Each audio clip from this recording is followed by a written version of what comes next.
ನಮ್ಮ PAN India super star D boss ಅವರ PAN India movie ದೆವ್ವ ಡಿಸೆಂಬರ್ 11ರಂದು ರಿಲೀಸ್ ಆಗಿ ಬ್ಲಾಕ್ ಬಸ್ಟರ್ ಹಿಟ್ ಆಗಿದೆ ಅಂತ ನಮ್ಮ ಡಿ ಬಾಸ್ ಅವರ ಫ್ಯಾನ್ಸ್ ಹೇಳ್ತಿದ್ದಾರೆ. ನಮ್ಮ ಟ್ರೇಡ್ ಪಂಡಿತರು ನಮಗೆ ಹೇಳಿದ್ರು ಕೂಡ ನಾವು ಅದನ್ನು ಒಪ್ಪಲು ಸಿದ್ಧರಿಲ್ಲ. ಅವರ ಗೂಗಲ್ ವಿಕಿಪೀಡಿಯಾ ಅಂಕಿ ಅಂಶಗಳನ್ನು ಒಪ್ಪಲು ನಾವು ಸಿದ್ಧರಿಲ್ಲ.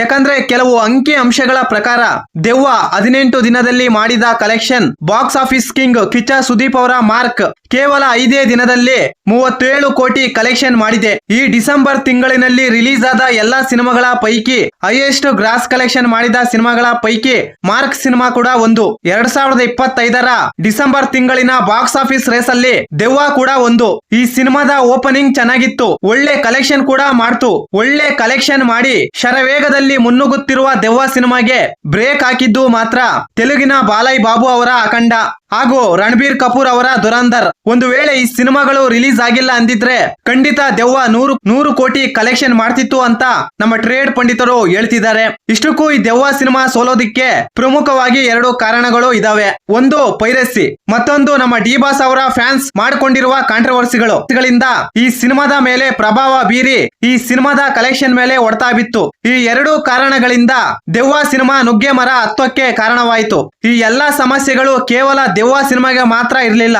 ಕಿಚ್ಚ ಸುದೀಪ್ ಅವರ ಮಾರ್ಕ್ ಸಿನಿಮಾಗೂ ಇದೇ ಸಮಸ್ಯೆಗಳು ಎದುರಾಗಿದ್ದವು. ಡಿಸೆಂಬರ್ 25ರಂದು ಮಾರ್ಕ್ ಸಿನಿಮಾ ರಿಲೀಸ್ ಆಗಿತ್ತು. ಅಕ್ಕ ಪಕ್ಕದಲ್ಲಿ ಅವತಾರ್ 3, ಅಖಂಡ, ದೆವ್ವ, 45, ಮೋಹನ್ ಲಾಲ್ ಅವರ ಋಷಭ ಈ ಎಲ್ಲಾ ಸಿನಿಮಾಗಳು ರಿಲೀಸ್ ಆಗಿದ್ರು ಕೂಡ ಮಾರ್ಕ್ ಈ ಎಲ್ಲಾ ಸಿನಿಮಾಗಳಿಗೆ ಸೆಟ್ ಹೊಡೆದು ಕೇವಲ 5 ದಿನದಲ್ಲಿ 37 ಕೋಟಿ ನೆಟ್ ಕಲೆಕ್ಷನ್ ಮಾಡಿ 2025ರ ಡಿಸೆಂಬರ್ ತಿಂಗಳಿನ ಕೊನೆಯಲ್ಲಿ ಬ್ಲಾಕ್ ಬಸ್ಟರ್ ಹಿಟ್ ಆಯ್ತು. ಈ ಕ್ರಿಸ್ಮಸ್ ವಿನ್ನರ್ ಕೂಡ ಈ ವರ್ಷನೂ ಕೂಡ ಮಾರ್ಕ್. ಈ ಕ್ರಿಸ್ಮಸ್ ರೇಸ್ ಅಲ್ಲಿ ಗೆದ್ದಿದ್ದು ಮಾತ್ರ ಮಾರ್ಕ್. ಕೆಲವೇ ದಿನಗಳಲ್ಲಿ ಈ ಸಿನಿಮಾದ ಕಲೆಕ್ಷನ್ ಬಗ್ಗೆ ಮಾರ್ಕ್ ಚಿತ್ರತಂಡ ಅಧಿಕೃತವಾಗಿ ಮಾಹಿತಿ ಕೊಡ್ತಾರೆ. ಕನ್ನಡ ಮತ್ತು ತೆಲುಗು ಭಾಷೆಗಳಲ್ಲಿ ಮಾತ್ರ ಈ ಸಿನಿಮಾ ರಿಲೀಸ್ ಆಗಿತ್ತು. ತಮಿಳು ಭಾಷೆಯಲ್ಲಿ ರಿಲೀಸ್ ಮಾಡಿರ್ಲಿಲ್ಲ.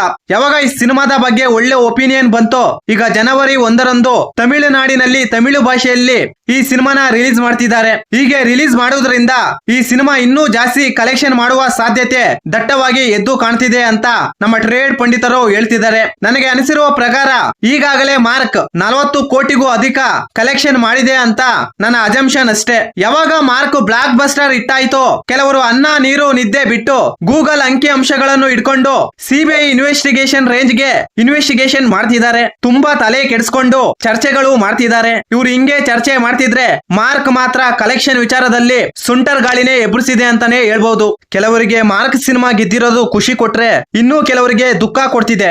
ಇವರ ದುಃಖ ಯಾವ ರೇಂಜ್ ಗೆ ಇದೆ ಅಂದ್ರೆ ಅರಬ್ಬಿ ಸಮುದ್ರನೇ ತುಂಬೋಗುತ್ತೆ ಆ ರೇಂಜ್ ಗೆ ಒಂದೇ ಕಣ್ಣಲ್ಲಿ ಗೊಳೋ ಅಂತ ಅಳ್ತಿದ್ದಾರೆ.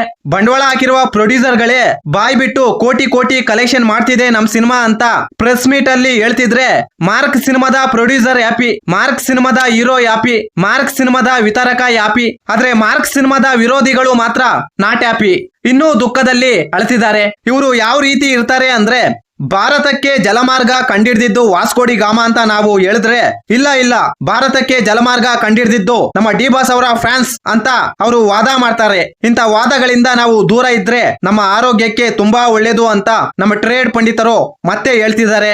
ಒಟ್ಟಾರೆಯಾಗಿ ಎಲ್ಲರಿಗೂ ಒಳ್ಳೇದಾಗ್ಲಿ. ಯಾಕಂದ್ರೆ ನಾಳೆ ಹೊಸ ವರ್ಷ. ನನ್ನೆಲ್ಲಾ ಸ್ನೇಹಿತರಿಗೆ ಹೊಸ ವರ್ಷದ ಹಾರ್ದಿಕ ಶುಭಾಶಯಗಳು ಇನ್ನು ಅಡ್ವಾನ್ಸ್. ಪ್ರತಿಯೊಬ್ಬರಿಗೂ ದೇವರು ಒಳ್ಳೇದ್ ಮಾಡ್ಲಿ. ಈ ಮಾಹಿತಿ ನಿಮಗೆ ಇಷ್ಟವಾಗಿದ್ದರೆ ಶಿವರಾಜ್ ಇನ್ಫೋ ಯೂಟ್ಯೂಬ್ ಚಾನಲ್ಗೆ ಸಬ್ಸ್ಕ್ರೈಬ್ ಮಾಡಿ, ಸಪೋರ್ಟ್ ಮಾಡಿ. Thank you for watching. ಧನ್ಯವಾದಗಳು.